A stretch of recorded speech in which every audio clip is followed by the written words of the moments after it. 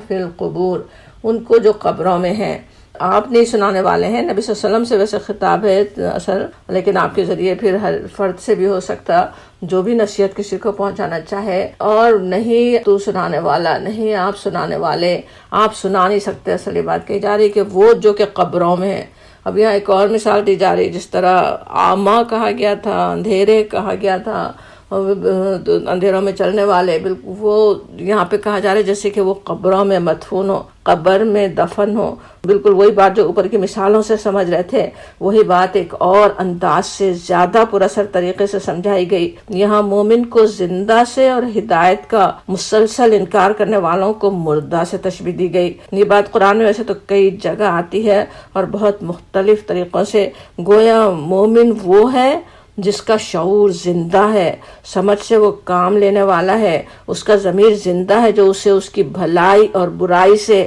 آگاہ کرتا رہتا ہے ضمیر کی زندگی تو ہے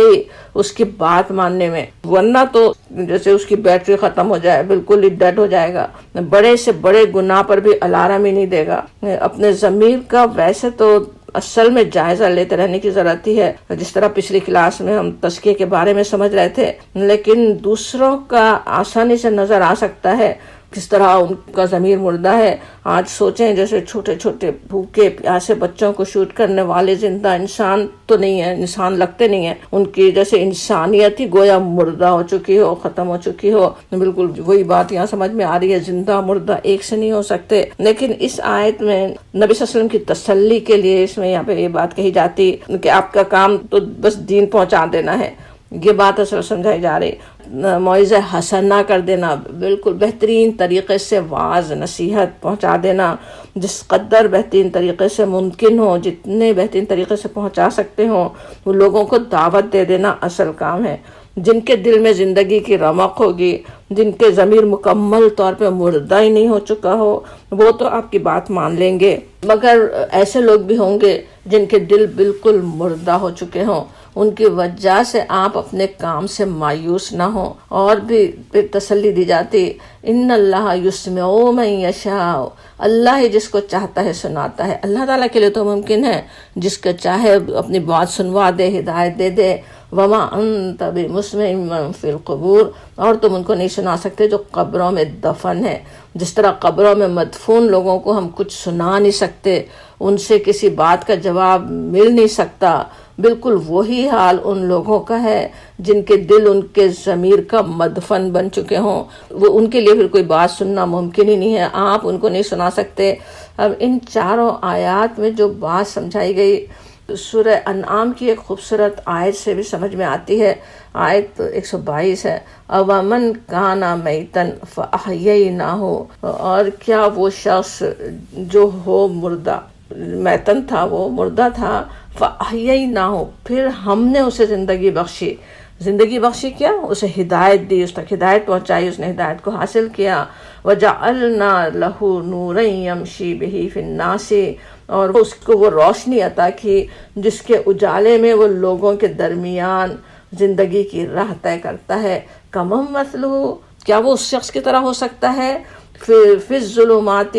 جو کہ اندھیروں میں ہے لیس بخارج منہا وہ تاریکیوں میں پڑا ہے اور کسی طرح اس سے نکلنا نہیں چاہتا کذالک زینا للکافرین ما کانوا یعملون اسی طرح ہم زینت دے دیتے ہیں کافروں کے لیے اسی طرح ہم نے ان کے اعمال خوشنما بنا دیے ہیں وہی کوئی قرآن میں روح کہا ہی گیا یہاں پہ سورہ انعام کی جو آیت یاد کی وہ بھی اور ابھی جو آیت ہم یہاں پہ پڑھ رہے ہیں آیت نمبر 22 سورہ فاطر کی سمجھ میں آتا ہے کہ اصل زندگی دینے والی چیز کیا ہے اللہ تعالیٰ کی طرف سے آنے والا پیغام وہی جس طرح روح ہمارے وجود کو زندگی بخشنے والی چیز ہے وہی بھی اسی طرح قرآن کو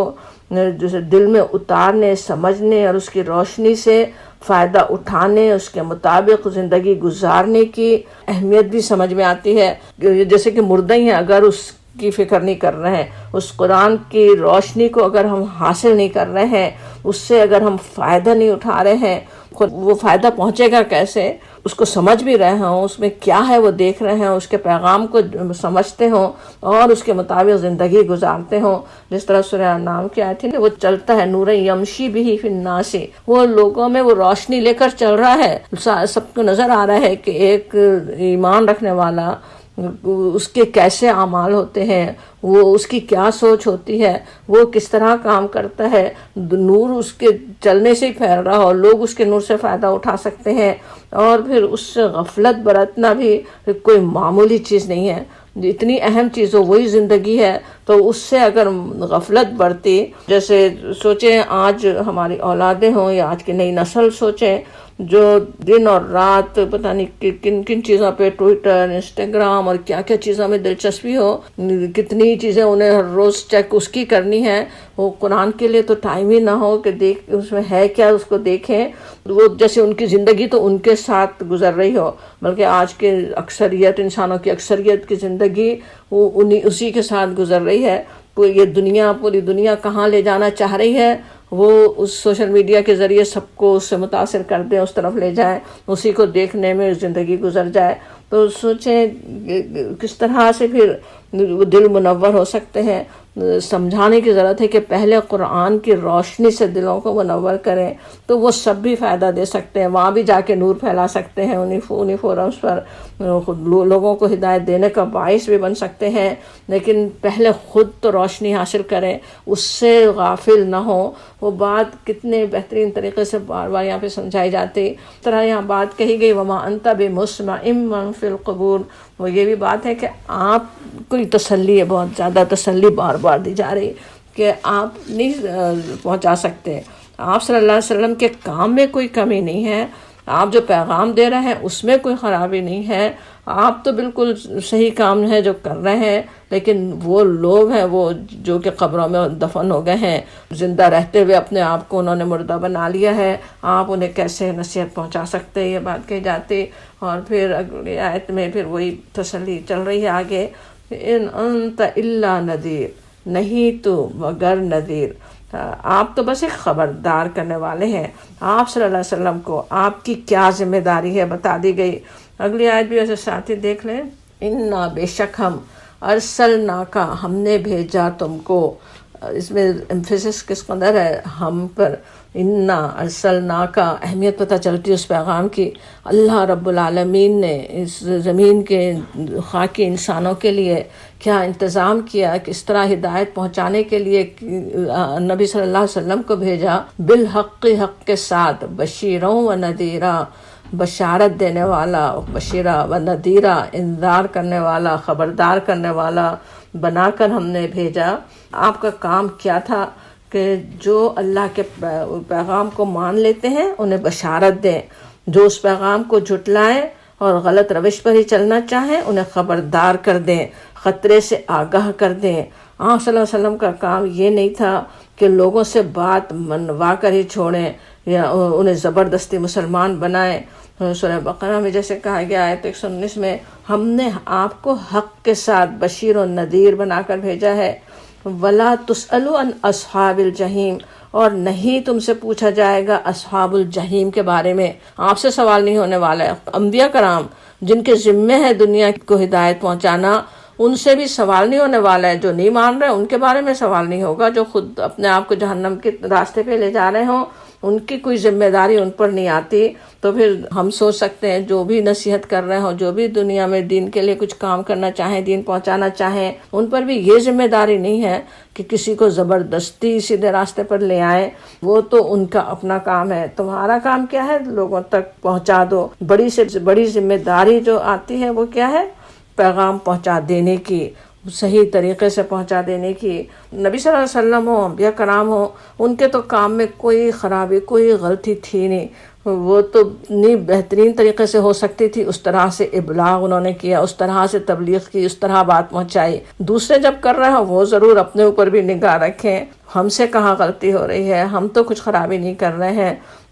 ہم کس انداز سے پہنچا رہے ہیں. پیغام تو صحیح ہے، اللہ کا دین تو صحیح ہے، اس میں تو کوئی خرابی نہیں ہے، لیکن ہم سے نہ کوئی غلطی ہو رہی ہو اس پہ ہمیں بھی نظر رکھنے کی ضرورت ہی ہوگی. اور پھر کہا گیا وَإِن مِّن أُمَّةٍ، اور نہیں کوئی امت الا مگر خلا گزرا ہے، گزرے فیہا اس میں نذیر ڈرانے والے. اب یہاں کہا جا رہا ہے کہ کوئی امت ایسی نہیں گزری جس میں متنبع کرنے والا نہیں آیا ہو. اب قرآن میں انبیاء کرام کے جو نام آتے وہ تو بہت زیادہ نہیں ہے، لیکن احادیث سے ہمیں پتہ چلتا انبیاء کی تعداد کوئی 1,24,000 تک کے بھی پتہ چلتی ہے. مختلف ایسے خیالات اس کے بارے میں ہیں.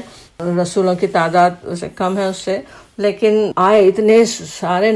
بہت سارے انبیاء آئے جن کا ہم نام نہیں جانتے، جن کے بارے میں ہمیں پتہ نہیں ہے. اور یہاں صاف صاف پتہ چل رہا ہے، بلکہ اور بھی جگہ قرآن میں کئی جگہ یہ بات آتی بھی ہے، جیسے سورہ رعد میں ہے وَلِكُلِّ قَوْمٍ ہَادٍ، اور ہر قوم کے لیے ایک رہنما ہے. اللہ تعالیٰ نے ہر ایک تک ہدایت پہنچانے کا کچھ نہ کچھ انتظام رکھا ہوا ہے. دل کے اندر بھی ہے، اپنے نفس کے اندر بھی اللہ تعالیٰ نے رکھا ہوا ہے، بھلائی برائی کی پہچان رکھی ہے، سمجھ رکھی ہے. پھر اوپر سے ہدایت دینے والے بھی آتے رہے. سورہ نحل کی آیت 36 ہے وَلَقَدْ بَعَثْنَا كُلِّ أُمَّةٍ رَسُولًا، اور ہم نے ہر امت میں ایک رسول بھیجا. صاف صاف قرآن میں بتا دیا گیا، تو پتہ چلتا ہے ہر جگہ آئے. ویسے بھی سمجھ میں آتا ہے اور کریں، جیسے آج کل کے بالکل بگڑے ہوئے مذاہب، ہندوازم ہو، بدھ مت ہو، یا اس طرح کے، ان کی کتابوں میں بھی کچھ باتیں ایسی پائی جاتی ہیں جن سے صاف پتہ چلتا ہے کہ ان میں کبھی کوئی سچے رسول آئے تھے جن کی تعلیمات وہی تھیں جو آج قرآن کی ہیں، مگر لوگوں نے اسے کیا سے کیا بنا دیا، اس میں اتنے بگاڑ پیدا کر دیے، کچھ اور اپنی مرضی کی باتیں شامل کر کے اسے بالکل ہی کچھ اور بنا لیا. کچھ چیزیں جیسے کوئی نصیحت کہیں کچھ بچ گئی. آیت کے اس ٹکڑے میں ایک طرف نبی صلی اللہ علیہ وسلم سے کہا جا رہا ہے کہ آپ دنیا میں پہلے نظیر نہیں ہیں، پہلے بھی انبیاء گزرے، ان کے ساتھ بھی وہی کچھ ہوتا رہا جو آپ کے ساتھ ہو رہا ہے. لیکن ساتھ ہی آپ صلی اللہ علیہ وسلم کو جھٹلانے والوں کے لیے بھی سخت تنبیہ ہے کہ پچھلے انبیاء کی قوموں کے حالات تمہیں معلوم ہے، اپنے نبی کو جھٹلانے کا جو انجام انہوں نے دیکھا تم بھی وہی کچھ دیکھ سکتے ہو. اور یہی تنبیہ اگلی آیت میں بھی ہے. پھر اور مثالوں کے ذریعے وہی بات سمجھائی گئی جو پچھلی آیات میں تھی. لیکن آگے بڑھنے سے پہلے جن 6 آیات کا ہم نے ابھی مطالعہ کیا، ان سے ہمیں کیا کچھ سمجھ میں آ رہا ہے اس پہ غور کریں. کیا نکات ہمیں اس میں مل رہے ہیں، کون سے پوائنٹس ہیں جو سمجھ میں آ رہے ہیں ان آیات سے. پہلی بات یہ کہ اللہ تعالیٰ کی دیوی صلاحیتیں، یہ سماعت، بصارت، یہ شعور، یہ وہ بہترین ٹولز ہیں جن کے ساتھ انسان کو اس دنیا کی امتحان گاہ میں بھیجا گیا ہے. یہ معمولی چیزیں نہیں ہیں. دماغی کیسی اعلیٰ چیز ہے، ایک حیران کن چیز ہے اگر اس پہ سوچیں کہ اللہ نے کیا کچھ انسان کو اس کے ذریعے عطا کیا ہے. اور وہ سب چیزیں جو اللہ نے دی کس لیے دی کہ وہ ان سے صحیح کام لے. اگر وہ ان سے صحیح کام لیتا ہے تو سمجھیے کہ وہ اپنی زندگی کا مقصد پورا کر رہا ہے. جس طرح سوچیں آپ کے کچن کے اندر مشینیں، ایک گرائنڈر بھی چھوٹا سا جس کی ہر چیز دیکھنے میں تو اسی طرح موجود ہے، بٹن وہی ہے، پلگ ہے، تیز دھار ہے، سب کچھ ہے، لیکن بس وہ کام نہیں کر رہا ہے، پیستا نہیں آپ کی چیز، تو آپ کے لیے وہ ڈیڈ ہے. اسی طرح وہ انسان بھی مردہ ہیں اللہ کی نظر میں، جو اللہ تعالیٰ کی دیوی صلاحیتوں سے وہ کام نہیں لیتے جو انہیں لینا چاہیے. آنکھوں سے دیکھ رہے ہیں لیکن جو دیکھنا چاہیے وہ نہیں دیکھ رہے ہیں. سنتے ہیں کانوں سے لیکن وہ نہیں سنتے، سن کر وہ بات، وہ نتیجہ نہیں نکالتے، وہ اس طرح سے انالائز نہیں کر سکتے جیسا کرنا چاہیے جو اللہ تعالیٰ چاہتا ہے. اس لیے سورہ بنی اسرائیل میں تنبیہ بھی ہے، ان السمع والبصر والفؤاد کل اولئک عنہ مسئولا، یقیناً کان اور آنکھ، دل سبھی کی باس پرس ہونی ہے. ہر باس پرس ہوگی، سوال ہوگا. جو نعمت ہو اس کے بارے میں سوال بھی ہونے والا ہے. اللہ نے یہ جو اتنی بڑی نعمتیں دی ہیں اس کے بارے میں سوال بھی تو ہوگا، پوچھا بھی جائے گا کہ تم نے اس کے ساتھ کیا کیا، کہ ان کے بارے میں آخرت میں ضرور سوال ہونے والا ہے کہ تم نے ان سے کیا کام لیے۔ یہ اتنی بڑی اس قدر قیمتی اور کارآمد نعمتوں کا مالک اللہ تعالیٰ نے اس لیے بنایا کہ انسان اس سے وہ کام لے جس کے لیے دنیا میں بھیجا گیا۔ اور پھر اس کے علاوہ پھر دوسری بات، دوسرا نقطہ، دوسرا پوائنٹ جو سمجھ میں آتا کہ دنیا میں تاریکیاں بھی ہیں، روشنی بھی ہے، ہمیں سوچ سمجھ کر اپنی زندگی کا راستہ متعین کرنا ہے۔ نور ہدایت تو ایک ہی ہے، نبی صلی اللہ علیہ وسلم کو اسی لیے سراجم منیرہ کہا گیا، روشن چراغ، روشنی دینے والے۔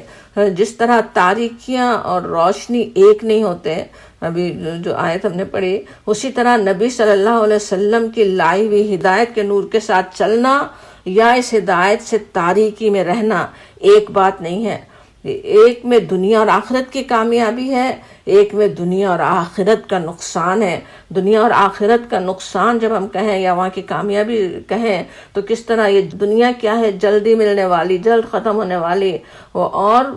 وہ جو ہمیشہ ہمیشہ رہنے والی آخرت، اس کا بھی وہ نقصان، وہ فائدہ ان میں ہے اگر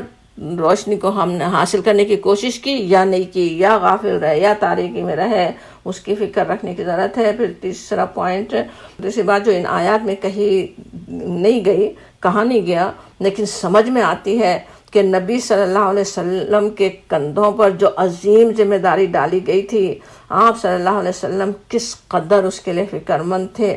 ہر فرد کے انکار پر آپ صلی اللہ علیہ وسلم کے دل کی کیا کیفیت ہوتی تھی وہ اللہ تعالیٰ ہی جانتا ہے۔ ان کے ذریعے نبی صلی اللہ علیہ وسلم کی سیرت بھی ہمارے سامنے آتی رہتی ہے، بلکہ آپ صلی اللہ علیہ وسلم کا وہ حال جو کوئی اور سیرت نگار بتا ہی نہیں سکتا تھا۔ آپ صلی اللہ علیہ وسلم کے دل کی تڑپ، درد مندی، اپنی امت کے لیے فکر سب سامنے آ جاتی ہے۔ جب قرآن پڑھ رہے ہوں تو ایک طرح سے ہم نبی صلی اللہ علیہ وسلم کی سیرت بھی پڑھتے ہیں جس میں ہمارے لیے نمونہ ہے۔ یہ سب کچھ اللہ تعالیٰ ہی جانتا تھا اور اللہ تعالیٰ نے اس کا قرآن میں پھر اظہار کیا، اور اس کے لیے پھر کس طرح سے آپ صلی اللہ علیہ وسلم کو تسلی دی جاتی، جو آپ کے دل میں تڑپ، جو بے چینی تھی، جو پریشانی تھی، کہ آپ کو تسلی دی جاتی کہ کچھ لوگ ایسے ہیں جنہیں اپنی بات سنانا آپ کے لیے ممکن ہی نہیں ہے۔ اور پھر اسی سے چوتھا پوائنٹ بھی سمجھ میں آتا ہے کہ جب نبی صلی اللہ علیہ وسلم کے لیے یہ ممکن نہیں تھا کہ ہر ایک تک اپنا پیغام پہنچا دیں،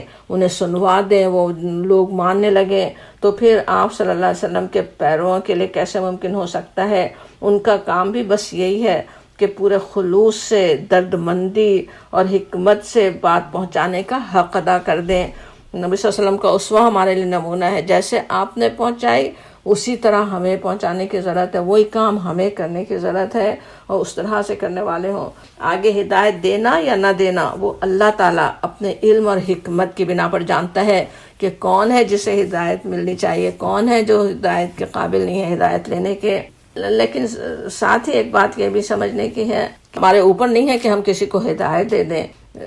لیکن ہم نہیں جانتے، اللہ تعالیٰ جانتا ہے کہ کس کو ہدایت ملنی ہے، کس کو نہیں ملنی۔ ہم جج نہیں کر سکتے کہ نہیں اس کو تو ہدایت نہیں مل سکتی، اس سے تو بات کرنا بیکار ہے۔ انبیاء کرام کا تو اسوہ یہی تھا کہ وہ تو آخر وقت تک مایوس نہیں ہوئے، کبھی مایوس ہی نہیں ہوئے اپنی قوم سے، آخر وقت تک وہ پیغام پہنچاتے ہی رہے، جب تک کہ اللہ تعالیٰ کی طرف ہی سے نہ حکم آ گیا ہو کہ بس اب ہو چکا، اب تم نے پہنچا دیا، تم نے کام کر لیا، اب وہ عذاب کی مستحق ہو گئی۔ نبی صلی اللہ علیہ وسلم کی سیرت سے یہی پتہ چلتا، آخر وقت تک آپ کس طرح ابو جہل جیسے شخص سے بھی آپ مایوس نہیں ہوتے، اس کے لیے بھی دعا فرماتے ہیں۔ حضرت عمر، حضرت ابو جہل کے لیے آپ نے دعا کی تھی کہ وہ دونوں میں سے ایک کو ہدایت عطا فرما دیں اللہ تعالیٰ، اور اسی طرح کسی سے بھی آپ مایوس نہیں ہوئے۔ ہمارے لیے بھی وہی ہے بات کہ مایوس نہ ہو، ہمیں نہیں معلوم کب کس کو ہدایت مل جائے۔ ہم جانتے ہیں کتنی صحابہ کرام ہیں جو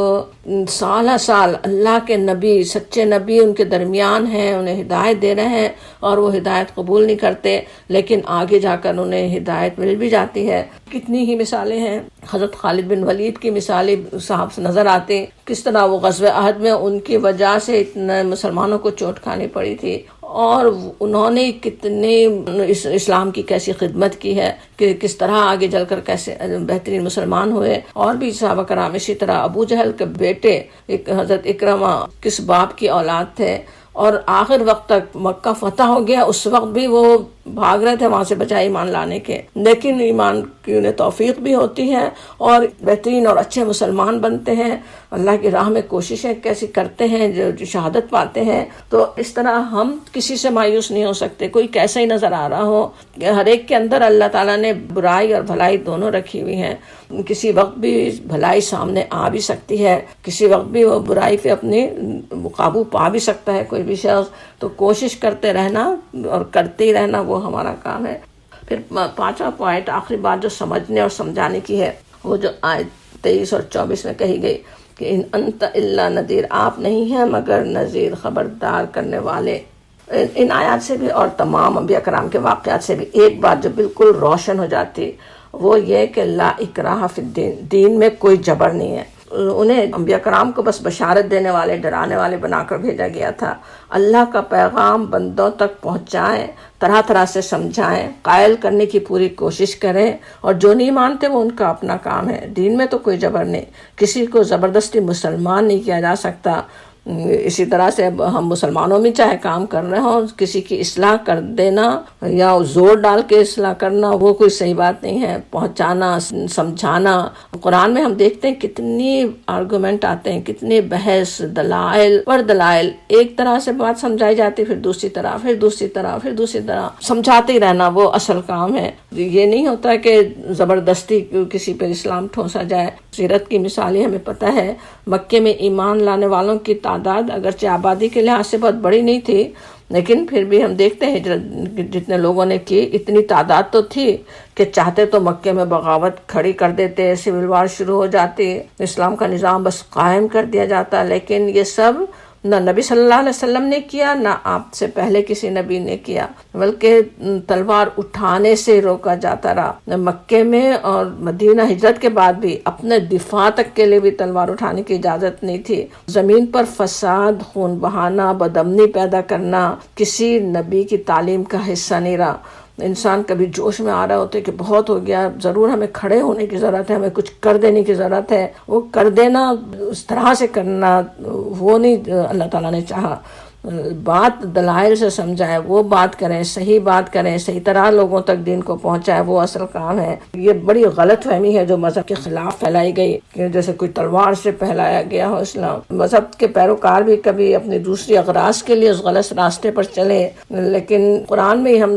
ابھی آیات کا جو مجموعہ پڑھ رہے ہیں اس میں بھی اور بھی کتنی جگہ وہ بات آتی، وہ مشہور آیت سب کو یاد بھی ہوگی، یا ایھا النبی انا ارسلناک شاہدا ومبشرا ونذیرا وداعیا الی اللہ باذنہ وسراجا منیرا۔ یہ ہے نبی صلی اللہ علیہ وسلم کی اصل حیثیت۔ آپ تو بس گواہ بنا کے بھیجے گئے۔ گواہی دینا کیا ہے؟ لوگوں تک پہنچا دینا، بات کر شہادت دینا اس کی، پھر بشارت دینے والے، ڈرانے والے، اور اللہ کی اجازت سے بھی اذن ہی، اور سراجا منیرا، روشن چراغ بنا کر اللہ تعالیٰ نے بھیجا۔ اب اسی کام کے لیے نبی صلی اللہ علیہ وسلم کو مبعوث کیا گیا اور آپ نے وہ کام بہترین طریقے سے کروا دیا، اور اب امت مسلمہ کا مشن بھی وہی ہے اور ہمیشہ ہونا چاہیے۔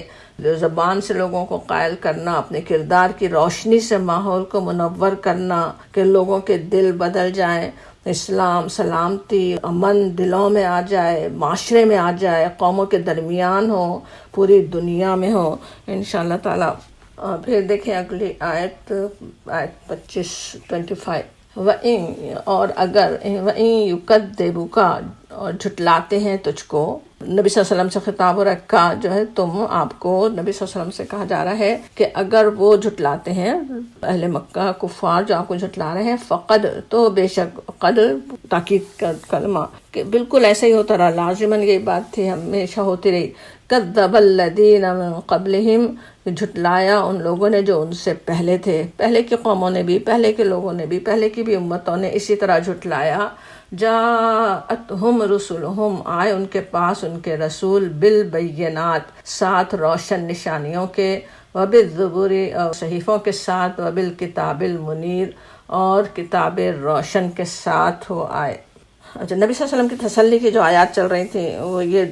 دو آیات، یہ آیت اور اگلی آیت بھی اسی سلسلے کی ہے کہ لوگوں کا جھٹلانا آپ صلی اللہ علیہ وسلم کے لیے کس قدر اذیت کا باعث ہوتا تھا۔ پچھلی آیت تھی کہ ہر امت میں ہم نے نذیر بھیجے، اب یہاں کہا گیا کہ پہلے بھی لوگ جھٹلاتے رہے، نبی ہر جگہ آئے لیکن لوگوں نے وہی کام کیا، ہر ایک نے جھٹلایا بھی، اکثریت نے جھٹلایا بھی۔ ان کے پاس ان کے رسول بینات لے کر آئے، بینات، بینہ کا پلورل، بینہ ہوتا ہے کھلی دلیل، واضح چیز، واضح کر دینے والی، کھول کر دکھا دینے والی ایک چیز، جیسے پروف کر رہے ہو، صاف نظر آ رہی ہو، وہ ہے بینہ، ایک بات کھول کھول کر سمجھا دینا کسی کو۔ تو رسول بینات لے کر آتے ہیں۔ رسول کا تو، انبیاء کرام کا تو وجود خود ہی ایک بینہ ہوتا ہے، صاف نظر آتا ہے کہ وہ اللہ کے رسول ہیں، اپنے قوم کے سب سے سچے، دیانتدار اور مخلص بندے۔ پھر نشانیاں اور معجزے لائے تو وہ اور بینات، جس طرح وہ بات کرتے ہیں، جو کام وہ کر رہے ہیں، ہر چیز بینات ہے، اسی لیے کہا جاتا بینات لے کر آئے، بینات ہم نے دی۔ حضرت موسیٰ کو بینات دے کر بھیجا، نبی صلی اللہ علیہ وسلم کے لیے بھی اسی طرح کہ آپ بینہ لے کر آئے۔ اور کیا وبالزبوری کے صحیفے، ویسے تو اس کا ترجمہ یہاں کیا گیا زبرہ کہتے ہیں لوہے کا بڑا تختے چادر کو، زبر الکتاب کہیں تو کتاب کو موٹے خط میں لکھنا، بڑا بڑا لکھنا، زبر موٹے حروف میں لکھی ہوئی کتاب۔ تو اللہ کی کتابیں جب لکھی جائیں تو بڑے بڑے الفاظ میں لکھی جاتی ہوں گی، تو اس کے لیے اس کو زبر کا لفظ آ رہا ہے، لیکن یہاں آگے کتاب ہے تو اس لیے زبر یہاں پہ صحیفے سمجھے گئے۔ صحیفے اور کتاب تھوڑا ہی فرق ہے، کتاب اکثر شریعت لے کے پورا مکمل نظام لے کر آنے والی، صحیفے جو نصیحتیں لے کر آنے والے لوگوں کے لیے، لوگوں کو ہدایت دینے پہنچانے کے لیے جو خاص انتظامات کیے گئے، بلکہ کیسے کیسے خاص انتظامات کیے گئے اللہ تعالیٰ کی طرف سے۔ اللہ تعالیٰ کے اس کرم سے فیضیاب ہونے کے بجائے پھر اکثر لوگ اپنا نام جھٹلانے والوں میں لکھواتے رہے۔ فقط کذب الذین من قبلہم، اللہ تعالیٰ نے تو بھیجی تھی بینات، زبور، وبالکتاب المنیر کہا گیا، منیر روشن کرنے والی، روشن کتاب، جیسے تورات میں پوری شریعت سارے احکامات آ گئے، تو انبیاء کرام کو وہ کتابیں دی گئیں۔ کیسی بڑی وہ نعمت تھی جو اللہ تعالیٰ نے کی بندوں کی ہدایت کے لیے۔ رب العالمین، رب کائنات نے اس زمین کے بندوں کے لیے ہدایت کے کیسے کیسے انتظامات کیے، لیکن جب اس کی قدر نہیں کی گئی، جب اس کو جھٹلایا گیا تو پھر کیا ہوا؟ تم پھر اخذت، میں نے پکڑا۔ اب اس میں تنبیہ اور سخت ہو جاتی ہے، اخذت جیسے کہا جا رہا ہو میں نے پکڑا انہیں، الذین کفروا، ان لوگوں نے جنہوں نے کفر کیا، فکیفا، پس کیسی تھی، کانا، فکیفا کیسی، کانا تھی نکیر، کیسا تھا میرا عذاب۔ عذاب کے لیے ویسے عربی میں بہت سے الفاظ ہیں، نکیر کا لفظ نکرہ سے، نکرہ کہا جاتا ہے جیسے بہت اجنبی اور ناگوار چیز کے لیے بھی آتا ہے۔ عذاب کے لیے جب نکیر کا لفظ آئے تو اس سے ایسا عذاب مراد ہوگا جو بہت ناگوار ہو اور غیر متوقع طور پر آئے۔ اللہ کے رسولوں کو جھٹلانے والوں پر جو عذاب آئے وہ اسی طرح اچانک آپ پکڑتے رہے۔ اللہ کے رسول اللہ کے دین کو بہترین طریقے سے پہنچا دیتے ہیں، ان کے ذریعے اللہ کے دین کے حق ہونے کی نشانیاں کھل کر سامنے آ جاتی ہیں، پھر اس سے انکار پر پکڑ بھی ویسی ہی سخت ہوتی ہے۔ اب اگرچہ انبیاء کرام کا سلسلہ ختم ہو چکا، انشاءاللہ ویسی پکڑ نہیں ہوگی جس طرح ایک پوری قوم ختم کر دی جائے عذاب کے ساتھ اور ان میں سے ایمان لانے والے بچا لیے جائیں، اس طرح کی پکڑ تو نہیں آتی، لیکن جس کے پاس جتنی اور جس طرح ہدایت پہنچی، جس درجے میں اس نے انکار کیا، زبان سے مان کر بھی عمل سے انکار کیا یا بالکل ہی غافل رہا، اسی درجے کی پکڑ بھی ہو ہی سکتی ہے، دنیا میں بھی یا پھر آخرت میں تو ہے ہی۔